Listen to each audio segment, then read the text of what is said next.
In one of my previous videos, I talked about the 3 things that I hate as a medical biller. I wouldn't say I hate such a strong word, but I really dislike doing them as a medical biller. However, I have to do them, so that is what needs to be done. But today's video is going to be a more upbeat one, and it's going to be about the duties that I love, my favorite duties. Now, there are a good bit of them, so I just put down 4. But these are, I guess, the ones that stand out the most, the ones that I really like. If you haven't watched that video, though, about the ones that I don't like, please do. I will link it above. But today, like I said, we're going to be talking about the ones that I do love. If you're new, welcome. My name is Tamika. I'm a certified medical biller. If you're not new, welcome back. Thank you for coming back, and let's jump into the video. So I'm going to go over the duties that I love, but first I wanted to just say that I didn't even really know I was going to be a medical biller. Sometimes you get into a profession that you don't know that you're going to really love like that, and that's what happened to me. I went to school for computer science and business administration. There was nothing in there about medical billing, but somehow I got into that field and I just kept going with it. I got certified as a medical biller and I just continue to love it. I've been in it for a while and I just continue to appreciate the changes, the updates, all of those things about it. So when you get into medical billing, I would say to not just get into it for the money. Because if you're trying to get into it because you think you're going to get all the money, first of all, you probably might be a little bit disappointed if you don't. And second of all, you probably will get out of it because there's other things involved in there. It can get frustrating and tedious and all the things. So you don't want to just get into it because you think it's going to make you all of this money. You want to be passionate about it. You want to be able to do the right things in it and not just do things because you think it's going to make you extra money. So let me get off that rant and just jump into the 4 duties that I love to do. The first one is payment posting. So you don't have to do all of these duties in medical billing. Like I said in my other video, I think it was like filing was one of them that I didn't like to do. Filing is a duty that you probably may have to do, but depending on what your position is. So you could be a medical biller who does payment posting. You could be a medical biller who does accounts receivables. You could be a medical biller who just deals with appeals. Or, for the most part, if you're in a small private practice, then most likely you might do all the duties. If you are in a bigger hospital setting or maybe even a private practice that has more than one doctor, who has maybe 5, 10 doctors, they might have you doing something specific. But normally when you're in a private practice where there's just one provider, there's not enough to do for me to just do payment posting alone. Like that's the only thing. And then they have somebody that they hired to do appeals. And then they have, it's not big enough for that. So most likely the person that's doing the billing will do everything. And that's normally what I do because I'm in a private practice. And like I said, I also have my own billing business. So I do most of the things. So payment posting is the first one that I really love to do.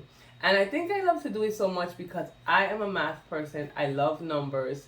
And with payment posting, whether you're putting it in manually or electronically, it goes completely into your practice management system. You still have to look at it, make sure it's correct, figure out if the numbers are right, if you're getting overpaid, underpaid. Sometimes you have to do calculations because you should not just take what the insurance puts there. They might have there that the claim amount was $500, the allowed amount is $400, they paid $300, and then they say that the patient owes $50. And then you're trying to figure out, well, where's the other $50? So you still have to pay attention. You just don't want to take what they wrote on the EOB as what it is. So you need to know how to do basic math. It's not hard math, but you have to know how to do basic math. And I would say that you would want to like it because it's something that you're going to be doing often. You're going to be posting payments very often, hopefully, if you're getting paid by the claims that you're sending out. So you want to be able to do the payment posting on a regular basis and, you know, collect your money and stuff like that. So payment posting is one that I really enjoy. I also find it a little, I don't know, maybe soothing is what I can say, because when I'm doing it and I have, let's say, 20 pages that I have to put in for patients, it's kind of something that I guess I do it so much that I sometimes feel like I'm not even thinking about doing it. I'm just doing it, put it in the payments, and, you know, it's soothing for me. Compared to something else where, you know, I have to maybe think a little bit more, or, you know, something like that. So payment posting is the first duty that I really love as a medical biller. The second duty is calling patients for balances. I didn't really like to do this duty at the beginning, and I think it's because I took things personal. When I called patients and told them about a bill, you know, some of the patients would get mad. Some of them would curse you out. Some of them would, you know, they would just lose it. But as I did it more and more, I realized that I shouldn't take it personal, number one. Number two, you know, some people get so mad because they don't understand why they owe. I have realized that a lot of people believe that their premium has something to do with what they would owe a doctor. So your premium is what you pay each month most of the time. I don't know if they have ones that you pay yearly or every 2 weeks or whatever. But for the most part, it's each month you pay your premium so that you can have coverage for the next month. And if you don't understand that, you may believe that that premium is covering your doctor's visits or something like that. And it's not. The premium is just like your car premium. You know, you pay a car premium, but then if you get into an accident, you might have to pay a deductible. So you can, you know, reference it to that, but a lot of people don't understand that. So they think, I've paid my premium, why when I go to the doctor am I getting a bill? But your bill is maybe your copay, your co-insurance, your deductible. You just never know. But you need to understand that. And I like to explain stuff to patients. So when they have balances, I don't just say, you know, I do call and tell them that they have a balance and if they can pay. But if they sound like they don't, you know, they're not sure, they don't understand, or maybe if they get upset, well, you know, I explain to them, well, you had this done and this went to your deductible, and they might say, deductible, what is that? And then I explain that, and I like to do that. So I don't have a problem explaining, and that is why that's the second duty that I really love to do. I do it often, probably every day, and it's just one that I really love to do. The third one kind of piggybacks off of the second one, but it is educating the providers and like the front desk, the clinicians, stuff like that.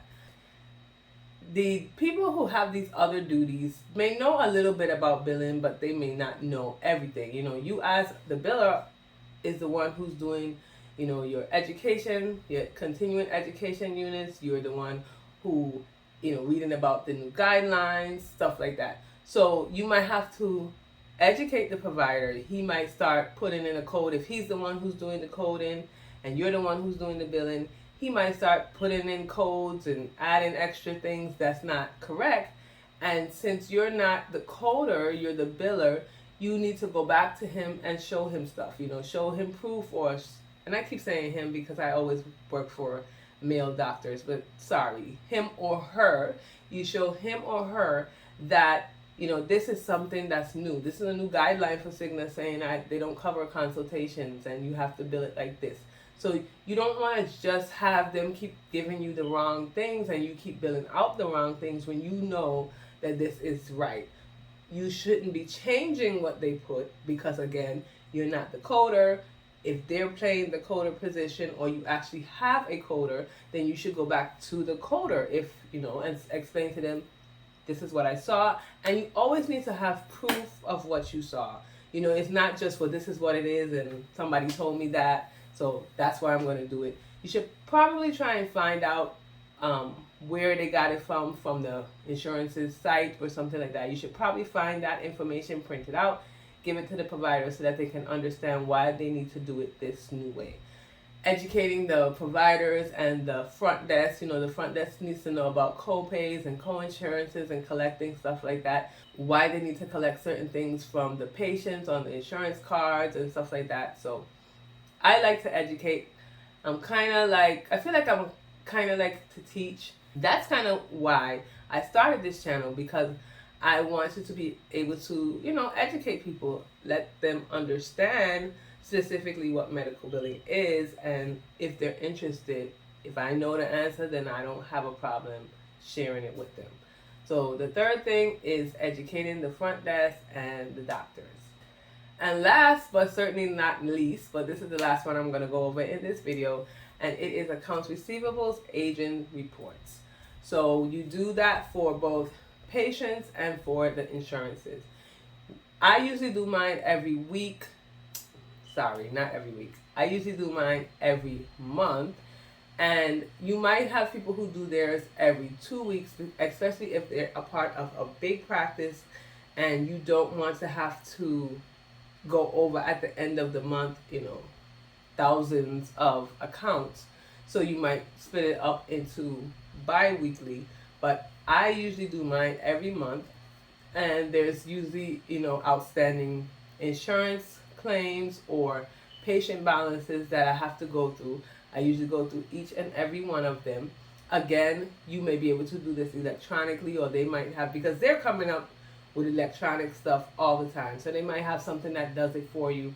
I'm a little old school, so I like to do it myself. So I go through it manually, each account, to make sure that things are right. If something has or has not been paid, I need to know about it. And I do it monthly so that it doesn't continue to, you know, add up, and there's 30 days outstanding, 60 days, 90 days. You know, after you get past 90 days outstanding, you know, it starts to really get serious. And we've spoken about before, I believe, timely filing in one of my previous videos. You don't want to continuously let your claims go without being paid, because there's something called timely filing, and if that time passed, then you won't get paid for that claim, and that's just a loss. So you don't want that to happen. So that's where the aging reports come into place. And then for the patients don't necessarily have a timely filing. You know, depending on what state you live in, you may not be able to bill a patient after a certain amount of years, but it's usually not, say, 30 days. It's not like if you pass 30 days, then you can't send out a statement. But the longer you wait to send a patient out a statement, then most likely you may not get paid for that. Patients come to doctor's offices and they might not remember that they did, and the sooner you can get out that bill to them where their memory is fresh, they may pay that, you know, statement, and you don't have to continuously send out statements, have people call them, because that's time, and time is money. So I hope that was helpful to you guys. It was just a little fun thing for me. If you're in medical billing, let me know what your favorite duties are below. Or if you're new to this, and maybe you're even in a class taking it, what do you think you will enjoy the most? I make videos every week. Please like, comment, and subscribe. And I hope to see you in the next video.